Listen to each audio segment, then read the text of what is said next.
মন্ত্রিসভায় কে কে পেলেন মন্ত্রিত্ব, চলুন জেনে নিই। এই দিন টানা তৃতীয়বারের মতো প্রধানমন্ত্রী পদে শপথ নিলেন নরেন্দ্র মোদী। মোদীর পরে শপথ নেন রাজনাথ সিং। উত্তরপ্রদেশের লখনৌ লোকসভা কেন্দ্র থেকে এবারও ভোটে জিতেছেন রাজনাথ। 2019 সালের মোদী সরকারের প্রতিরক্ষা মন্ত্রী ছিলেন তিনি। তৃতীয় শপথ গ্রহণ ছিল অমিত শাহের। গুজরাটের গান্ধীনগর থেকে লোকসভা ভোটে জিতেছেন অমিত শাহ। গত মন্ত্রিসভায় তিনি স্বরাষ্ট্র মন্ত্রকের দায়িত্ব সামলেছেন। নীতিন গডকরি, বিজেপি সরকার 2014 সালে ক্ষমতায় আসার পর থেকেই তিনি পরিবহন এবং সড়ক পথ মন্ত্রী। এছাড়াও সামলেছেন ক্ষুদ্র শিল্প ও মাঝারি সংস্থার মন্ত্রক, জাহাজ মন্ত্রক, গ্রাম উন্নয়ন মন্ত্রক, জলসম্পদ এবং নদী উন্নয়ন মন্ত্রকও। জেপি নাড্ডা 2020 সাল থেকে ভারতীয় জনতা পার্টির সর্বভারতীয় সভাপতির দায়িত্ব সামলেছেন। তার আগে 2014 সালে মোদীর মন্ত্রিসভায় কেন্দ্রীয় স্বাস্থ্য এবং পরিবহন কল্যাণ মন্ত্রকের দায়িত্ব সামলেছেন তিনি। শিবরাজ, তিনি ছিলেন মধ্যপ্রদেশের মুখ্যমন্ত্রী, কিন্তু গত বিধানসভা নির্বাচনে বিজেপির মধ্যপ্রদেশের জয়ের পরে শিবরাজ সিংহ চৌহানকে মুখ্যমন্ত্রিত্ব থেকে সরানো হয়। এই প্রথম কেন্দ্রীয় মন্ত্রী হলেন তিনি। নির্মলা সীতারামন অর্থমন্ত্রী হিসেবে দায়িত্ব সামলেছেন 2019 সাল থেকে। তার আগে নিরাপত্তা মন্ত্রক এবং কর্পোরেট বিষয়ক মন্ত্রকের দায়িত্ব সামলেছেন তিনি। এস জয়শঙ্কর, ইনি রাজ্যসভার সদস্য। 2019 সাল থেকে বিদেশ মন্ত্রকের দায়িত্ব সফলভাবে সামলেছেন বলেই মনে করেন বহু বিরোধীও। মনোহর লাল খট্টর, হরিয়ানার প্রাক্তন মুখ্যমন্ত্রী তথা এবার হরিয়ানার কর্নাল লোকসভা কেন্দ্র থেকে জয়ী হওয়া প্রবীণ বিজেপি নেতা। এইচ.ডি. কুমারস্বামী, এই লোকসভা নির্বাচনে কর্ণাটকে জোট গড়ে লড়েছিল বিজেপি এবং জেডিএস এর প্রতিষ্ঠাতা, যার হাত ধরে তিনি দেশের প্রাক্তন প্রধানমন্ত্রী এইচ.ডি. দেবগৌড়া।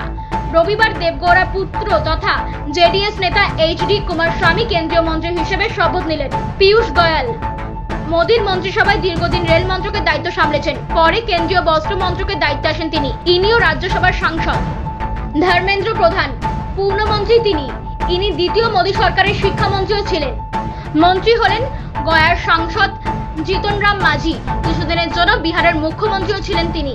পূর্ণমন্ত্রী হলেন রাজীব রঞ্জন সিংহ ওরফে লল্লন সিংহ। নীতিশের দলে জেডিইউ এর নেতা, বিহারের মুঙ্গের আসন থেকে জয়ী হয়েছেন।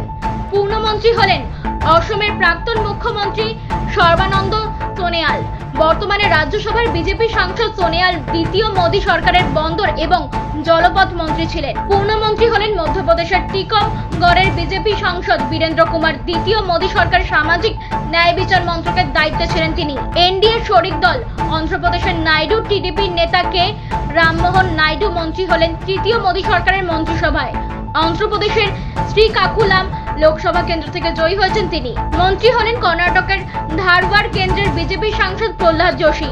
মন্ত্রী হলেন ওড়িশার সুন্দরগড়ের বিজেপি সাংসদ জুয়েল ওরাও। বিদায়ী মন্ত্রিসভার কেন্দ্রীয় গ্রামোন্নয়ন মন্ত্রী তথা বিহারের বেগুসরাই কেন্দ্রের বিজেপি সাংসদ গিরিরাজ সিংহ তৃতীয় মোদী সরকারেও পূর্ণমন্ত্রী হিসেবে শপথ নিলেন। তিনি বিজেপি রাজ্যসভার সাংসদ, কেন্দ্রীয় রেলমন্ত্রীর দায়িত্ব সামলেছেন দ্বিতীয় মোদী সরকারে।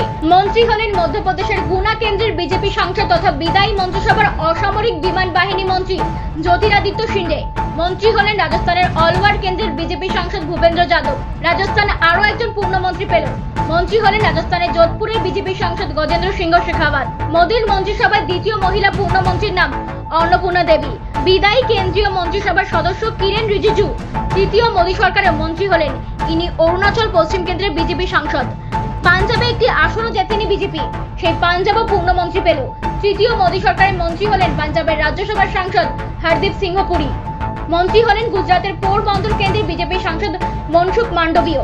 তেলেঙ্গানার সেকেন্দ্রাবাদ কেন্দ্রের বিজেপি সাংসদ জি কিষাণ রেড্ডি হলেন পূর্ণমন্ত্রী। এনডিএ শরিক দল লোক জনশক্তি পার্টির নেতা চিরাগ পাসওয়ান পূর্ণমন্ত্রী হলেন তৃতীয় মোদী সরকারের। এই প্রথম কেন্দ্রীয় মন্ত্রী হলেন চিরাগ। পূর্ণমন্ত্রী হলেন মহারাষ্ট্রের বিজেপি সাংসদ সি.আর. পাতিল। তৃতীয় মোদী সরকারের মন্ত্রিসভায় তিনি শেষ পূর্ণমন্ত্রী হিসেবে শপথ নেন। এগুলি ছিল মোদীর মন্ত্রিসভার পূর্ণমন্ত্রীর তালিকা। এর বাইরে 5 জন স্বাধীন দায়িত্বপ্রাপ্ত প্রতিমন্ত্রী এবং 36 জন প্রতিমন্ত্রী শপথ নিয়েছেন রবিবার। মোদীর মন্ত্রিসভার স্বাধীন দায়িত্বপ্রাপ্ত প্রতিমন্ত্রী হলেন হরিয়ানার বিজেপি নেতা রাও ইন্দ্রজিৎ সিংহ, জম্মু ও কাশ্মীরের উধমপুর কেন্দ্রের বিজেপি সাংসদ যতীন্দ্র সিংহ, প্রাক্তন কেন্দ্রীয় মন্ত্রিসভায় আইন ও ন্যায় বিচার মন্ত্রী অর্জুন রাম মেঘওয়াল, মহারাষ্ট্রের শিবসেনার সাংসদ প্রতাপ রাও, গণপ্রতাপ রাও যাদব এবং এনডিএ শরিক দল আরএলডির নেতা উত্তরপ্রদেশের সাংসদ তথা প্রাক্তন প্রধানমন্ত্রী চৌধুরী চরণ সিংহের পৌত্র জয়ন্ত চৌধুরী।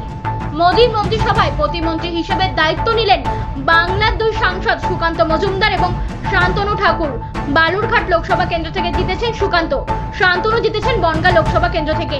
এর আগে শান্তনু কেন্দ্রীয় জাহাজ প্রতিমন্ত্রী ছিলেন, কিন্তু সুকান্ত এই প্রথম কেন্দ্রীয় মন্ত্রী হলেন। এছাড়া উত্তরপ্রদেশ থেকে প্রতিমন্ত্রী হলেন কমলেশ পাসওয়ান, রক্ষা খারসে, মুরলীধর মহল। অন্ধ্রপ্রদেশ থেকে প্রতিমন্ত্রী হলেন চন্দ্রশেখর পেম্বাসানি, ভূপতি রাজু শ্রীনিবাস বর্মা। কর্ণাটক থেকে ভি সোমান্না, মধ্যপ্রদেশ থেকে দুর্গাদাস উইকে সাবিত্রী ঠাকুর। এছাড়া অজয় চামটা, শ্রীপদ নায়েক, কিষাণ পাল, রবনীত সিংহ, বিট্টু, সুরেশ গোপী।